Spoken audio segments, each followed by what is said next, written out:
all of this, ang pagkakaalam nga namin, ang may-ari nito ay sila Mrs. Diskaya. Ano? And Mrs. Diskaya is here. So, pwede po bang, Mrs. Diskaya, pwede po bang ibalita nyo sa amin, ikwento nyo sa amin yung mga napanood namin sa inyo sa television na sinasabi ninyo. Kailan po kayo unang nagkaroon ay kumita ng bilyon sa construction industry? Anong taon po yun? Good morning po.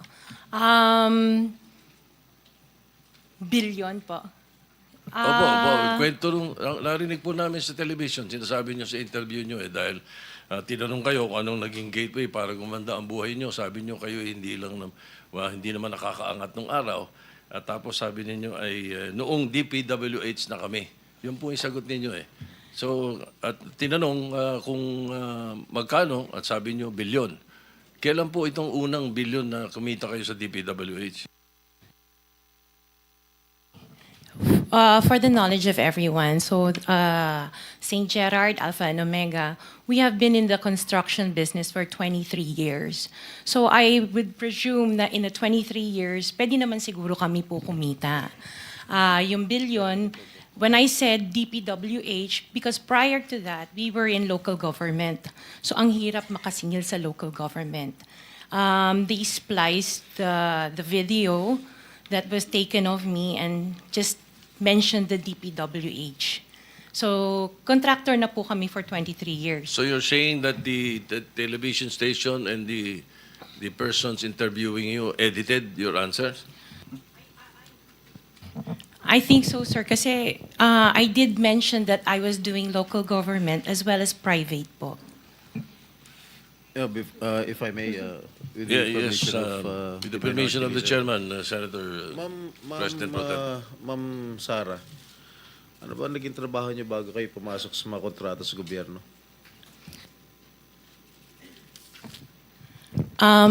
My father was a contractor before.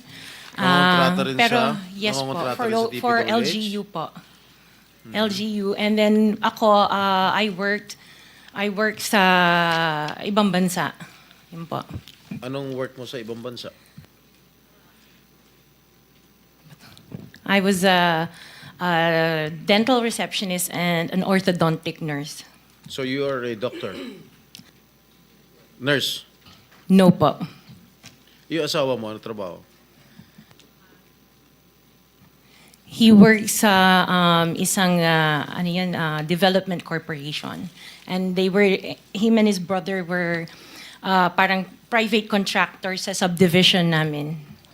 Paano kayo, how were you enticed to join the mga kontrata sa DPWH? Who influenced you? Wala naman po. Nakita namin on PhilJeps na may mga projects na pwede palang mag-join. So we joined the bidding na we know that we were qualified for. All right, Mr. Chair, I would like to reserve all my questions if my turn comes already. Thank you, Mr. Chairman, to continue. Senator, Mr. Chairman. Mr. Chairman, Okay, with the permission of the Senator Minority Leader. Soto, the Minority Leader. Ma'am, very clear man yun sa video na sinabi mo. Kung kailan kayo kumita ng malaki, sabi mo, noong nag-DPWH na kami. Ngayon, gusto mong i-attribute yung wealth ninyo going back noon pa sa tatay mo, noong nagsimula kayo ganon. Pero very clear, the video won't lie. Sinabi mo, noong nag-DPWH na kami. Yes po. So, kailan ba kayo nag-DPWH? Parang sometime in 2012, nag-start kami with DPWH. Can you be definite with your answer? Parang 2012? Oh, please, because you're under oath, please. Yes po. Make sure of your answers. Sometime in 2012, we started with DPWH. We started with joining biddings. Pero prior to that, we were with local government. Yung mga flood control projects, kailan kayo nag-engage ng flood control projects sa DPWH? Siguro mga 2016 onwards. Please make sure of your Ay, answer. yes po, 2016 onwards po. 2016 onwards? Yes po. 2016 onwards. May follow-up Yes, ka sir. ba? Yeah, Okay. Go ahead, sir. Go ahead. All right. Kasi based on your... Una sa lahat, would like to clear the reason that we're asking you this, and centering on you at the start. Ganon din ang gagawin namin takbo doon sa ibang mga kontratista rito na naibitin natin na nasa top 15 ng presidente.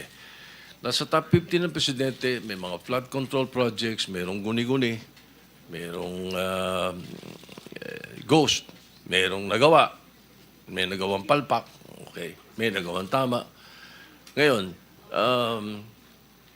tapos marinig namin yung kwento sa television na tungkol doon sa sinasabi nyo na napakarami ninyong kinita at ika nga sa DPWH to 2016 kayo nag-umpisa sa DPWH.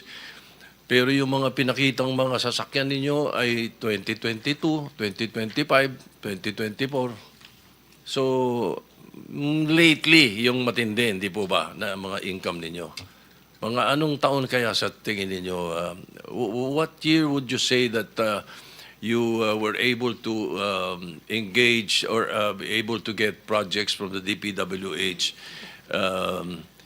for flood control projects? What year? Yun nga po, nag-start kami makakuha ng pailan-ilan, pero 2016 po onwards. Po. Yes. 2016 onwards. In 2017, how much did you pay the BIR on your income tax?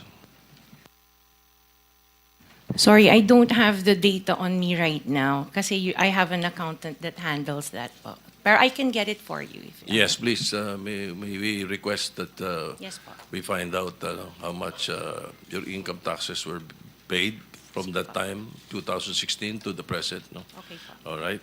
Now, Mr. Chairman, in 2015, St. Gerard, which you own also, no, Mrs. Discaya, was suspended by the DPWH. In 2020, they were blacklisted by the DPWH. However, St. Gerard's pickup license was renewed and is valid from July 1, 2023 to January 28, 2026. For St. Timothy, which you also own, it was found out by the President that the 2023 Bulacan River project amounting to 96.4 million was deemed completed even in more than 200 meters of revetment were not built. St. Timothy's pickup license was also renewed 2025 to 2027. So, Engineer Takay, what is the basis for the renewal despite the issues in their previous projects? Sir? Mr. Chair? Engineer Takay, can you not answer? You're the chairman. Bakit itong executive director ang pinasasagot niyo na pinasasagot? Yeah, the blacklist that was issued by the DPWH, Your Honor, has certain time limitations. So, once a notice that the project has been completed, then the blacklist is lifted. And PICAB actually limit of responsibility is we can only institute disciplinary action upon a complaint or a verified violation.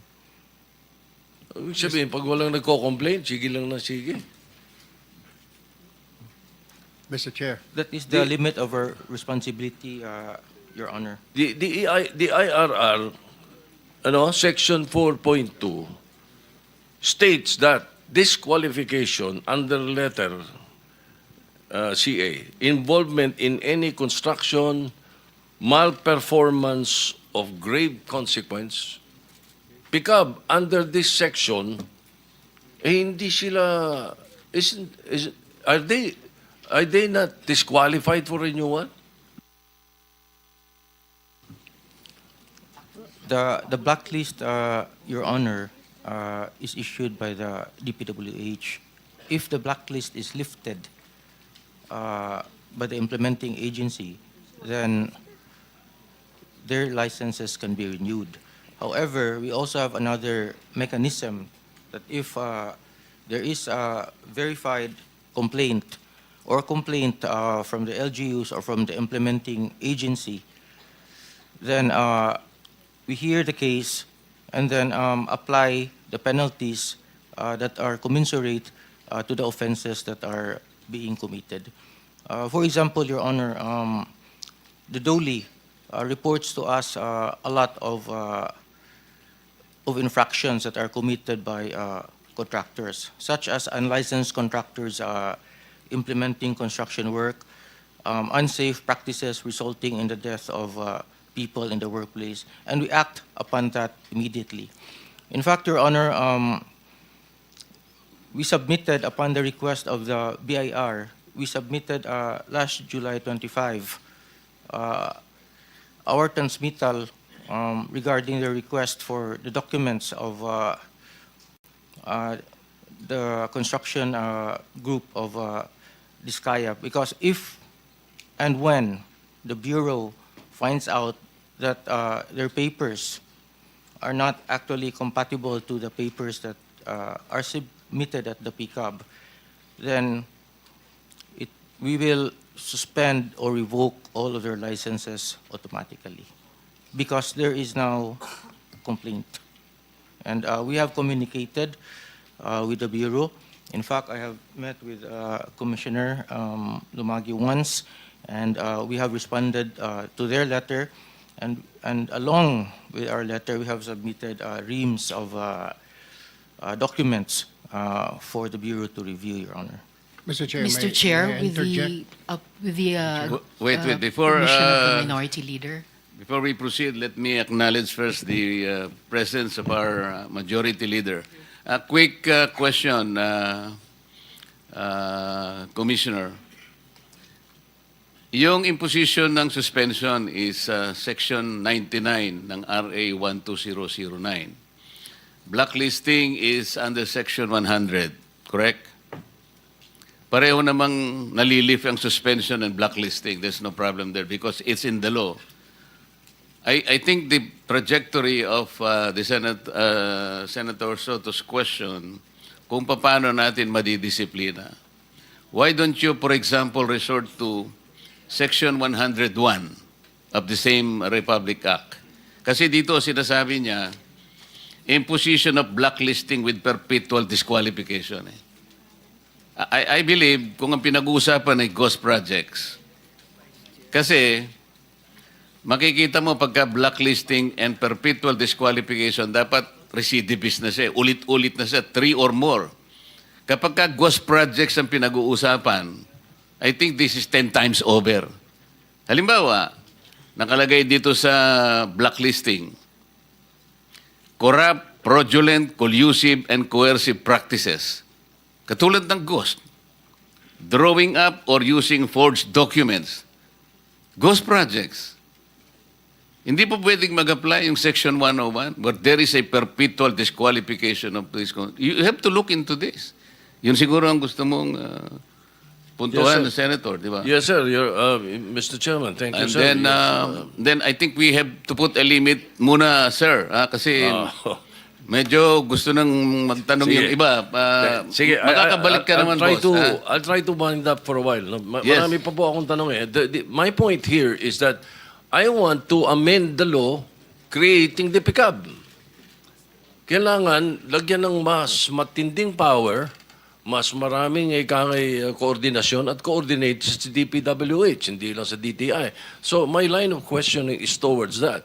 Kung ano mga naging performance nyo, ang ginagawa ninyo, paano kayo paano yung dinidisqualify, paano yung license ninyo. I heard you have 45,000 accredited contractors. Nationwide. Mambigat eh. At tapos, ang sababi ninyo, maliit na kumpanya kayo. Maliit na agency lang kayo. Tatatlo yung board member nyo. Yung dalawang board member mo, are you aware that they are contractors also? Engineer Dakay? Yes, Your Honor. I am aware. In fact, EGB has actually filed a voluntary leave of absence the day after their name appeared on the list of the So president. when they were appointed by whoever, President Duterte or President Marcos, because I know for a fact you were appointed by President Duterte originally, di ba? We'll give you more time, Senator Soto, para yung iba gustong magtanong. Sige. Let me just re-emphasize, lahat po dapat makapagtanong, but ilimit muna natin sa first 5 minutes. Pagkatapos pag may time tayo, balikan po natin ang bawat isa. Senator Tulfo. Thank you, Mr. Chair. For PICAB, kay Engineer Dakay, alam nyo, Engineer Dakay, kung gugustuhin, may pamamaraan. It says in Section 29, Republic Act number 4566, pwede po kayo mag-imbestiga at gumawa po ng aksyon, suspension, revocation of license, kung meron po mga report. Tama po? Yes, Your Honor. All right. So, nasa inyong kamay kung pwede nyong i-revoke. Hindi po ba kayo nag-iimbestiga na maaring yung ilang mga tao ninyo ay naareglo at nababayaran kaya bigay na lang na lisensya? Take the case po dito sa Diskaya. 3 na po ang kumpanya, isa lang may-ari. Pag na blacklisted, apply. So, ibig sabihin po ba, kung may kumpanya ako, mabablacklist, gagamit lang ako ng ibang pangalan, mag-a-apply ako, pwede na naman. And then I can apply again, same project or same agency, kahit na na-blacklist ako ng DPWH. Ganun po ba? You tell me. No, Your Honor. PICAB is also a quasi-judicial body. And we do a lot of investigations, and we also resolve a lot of cases. Investigation siguro sa mga maliliit. Pero kung mga malalaki na kagaya nito, wala ho kami naririnig.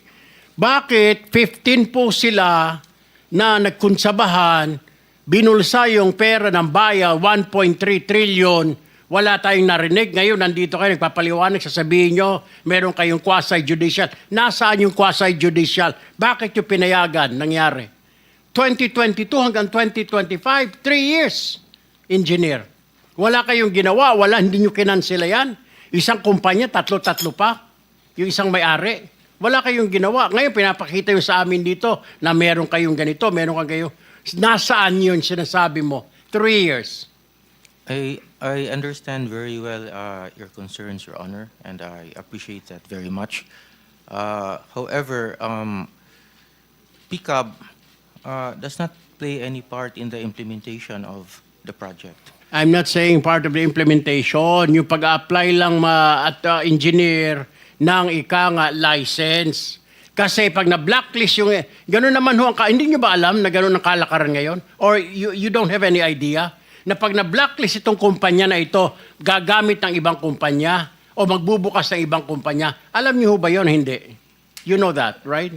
We hear that every now and then, Your You Honor. hear that, but you don't investigate. Na pag na-blacklist ng DPWH o ng kung anong ehensya, papalit ng pangalan or tatayo ng pangalan para makapasok ulit. Actually, Your Honor, when a company is blacklisted by any government agency, then we actually suspend their licenses. Well, hindi ko maintindihan na engineer, wala naman po na suspend sa 15 na yan eh, di po ba? Wala ho kayo, hindi ko alam kung nagtatanga-tangahan kayo, hindi nyo alam trabaho, o natapalan lahat ng mga mata ninyo ng salapi, kaya ho ganon. Balikan kita mamaya, Mr. Chair. I'd like to go to direct this question to Ms. Zara Diskaya. So ma'am, nung ma-blacklist po isang kumpanya nyo, ganun po ba ang SOP ninyo? Magtayo na lang ng ibang kumpanya para makasali, kaya dumami ang kumpanya nyo? Or kaya kayo nag-apply ng mga lisensya dito sa PICAB ay para may maparentahan po kayo na mga lisensya po ninyo? Kasi napakadami po, Ms. Diskaya, yung inyong proyekto kung saan-saan na, daig nyo pa yung gobyerno. Imposible naman ho, yung equipment nyo rito, may equipment kayo dito, napakadami yung equipment. Tama po yung sinasabi ni Senator Tito Soto na sa isang lugar, napakadami yung equipment, sa iba't ibang lugar. So, ano ang purpose na napakaraming kumpanya? What is that? Ay, sir po, yung ibang companies po, we've divested from those companies. So I am directly lang with Alpha and Omega. Vested. Interjection, Mr. Chair, with the permission of Senator Erwin. Go ahead. Go ahead. Salamat, Mr. Chair at Senator Erwin. Actually, when my time comes to question, ma'am, Ms. Diskaya, hindi lang po isa, hindi lang po 3 kumpanya tulad ng sinabi ni Senator Erwin. 9 na kumpanya ang ipapakonfirm ko sa inyo na actually, kayo at kayo pa rin po. Kayo pa rin po ang may-ari. Salamat po, Senator Erwin, Mr. Chair. Maraming salamat, Mr. Chair. Can I go to the Commission on Audit now, Mr. Chair, if they're here?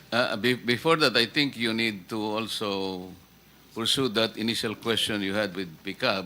Kasi we heard that PICAB, upon the direction of the President of the Philippines in connection with the identified 15 contractors in anomalous flood control projects, it triggered an investigation from your office. And I believe somebody told me that you communicated directly with the DPWH to be able to pursue investigation insofar as the 15 contractors are concerned. Did you not coordinate with the DPWH? And if you did, what was the coordination and what was the response made by the DPWH, if any? Thank you, Your Honor. Actually, on August 18, our Executive Director, Attorney Matienzo, formally wrote to DPWH Secretary Bonoan requesting information on all infrastructure projects awarded to the 15 contractors that have been identified as having the most flood control projects nationwide. So we sought in our letter a list of all the projects awarded to these contractors, the status of project implementation, the findings from their... You were referring to the 15 contractors subject matter of this inquiry. Yes, Your Honor. What was the reply by the DPWH, if any? To this day, Your Honor, we haven't received any reply. However, we issued summons to the contractors, and we have been doing our own hearings, and we ask them or require them to file a verified answer within 10 days from the receipt. Wait, you wrote the DPWH on August 18, Yes, and you Your did Honor. not receive any reply. You're No. seated beside the secretary of the DPWH. Did you ever ask him why no reply was ever given to your letter?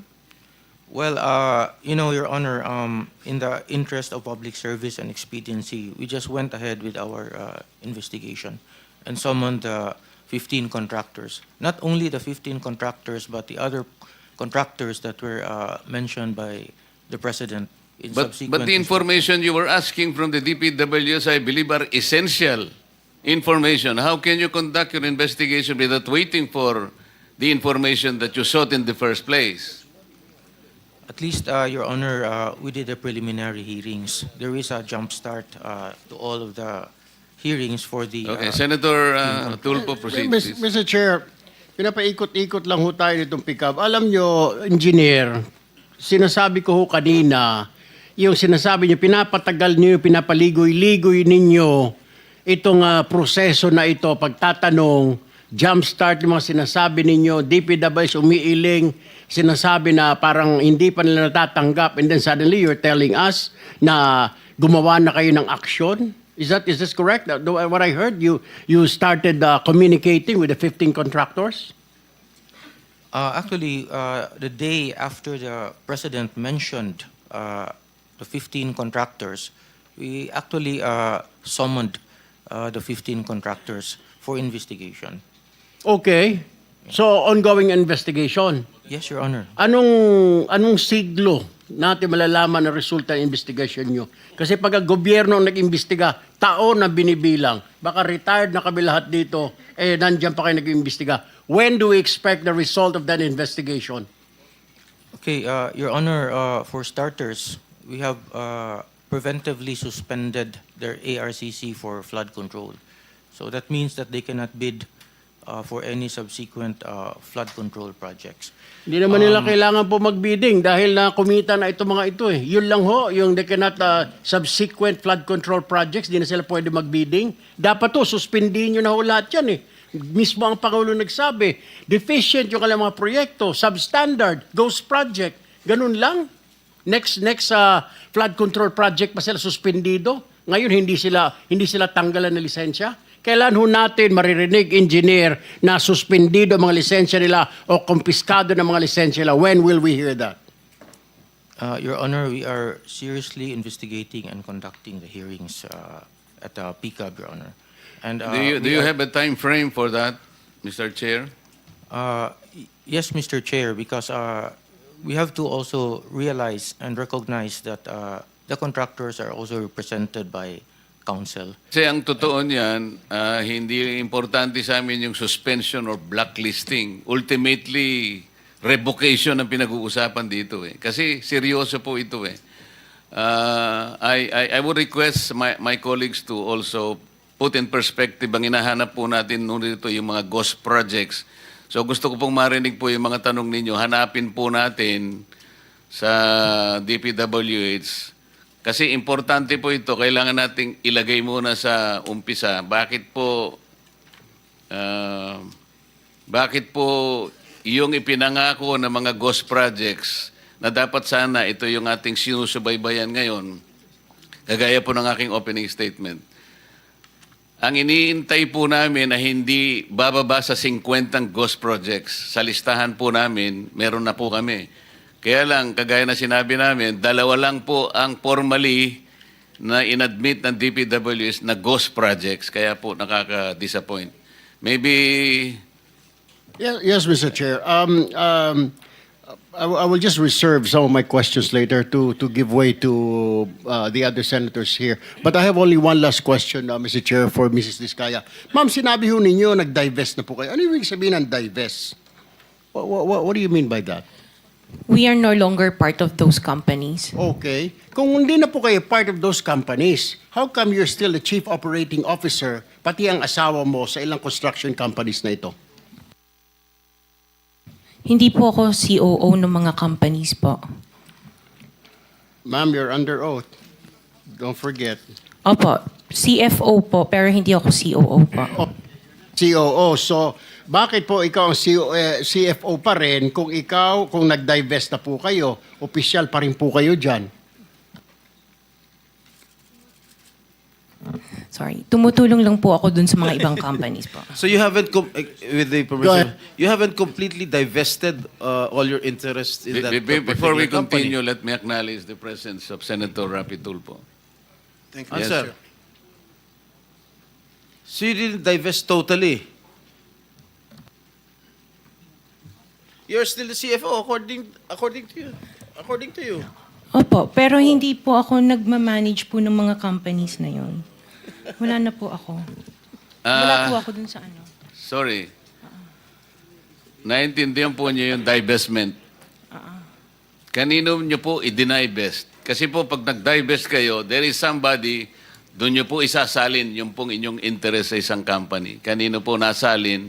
Nung mag-divest kayo, sino yung taong doon nyo i-divest po ang inyong interest sa korporasyon? Katulad sa St. Timothy, kay Maria Roma ko binigay po yung aking Sino siya? shares. Kamag-anak mo? She's the niece of my husband. Kamag-anak mo pa rin. Di, kayo pa rin. Kayo pa rin yan.